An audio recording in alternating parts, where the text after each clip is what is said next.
All right, next is our femur. We'll start with the anterior view.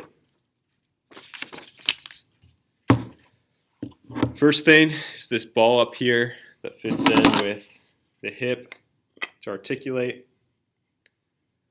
That is the head. Now the head goes and it gets thinner. This thin chunk is the neck. And then the main part of the bone is the body of the bone. This long tube is all the body. There's features within the body, but the whole name for it is the body. Okay. So again, we're looking from the front. We have first thing you'll see right here is the greater trochanter. We go down, we have the lesser trochanter, which actually kind of sticks off the back a little bit, but you can see it from the front. See how it kind of sticks out the back, but again, visible from the front.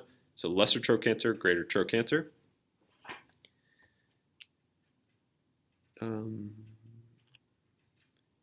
We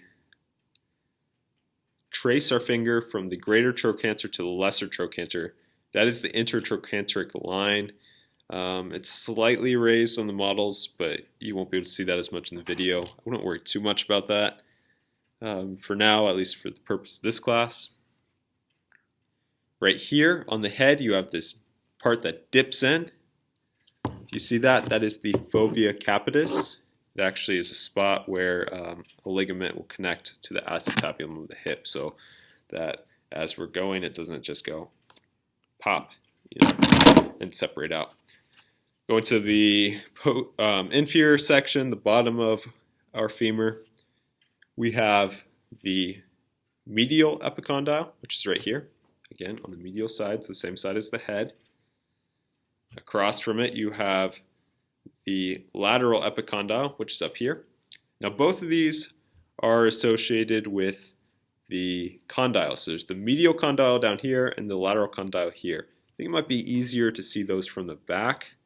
So again, if we look, this is the medial condyle, this big chunk of bone that sticks out, provides motion and different purposes. Then again, the lateral condyle. Above each is the medial and lateral epicondyles.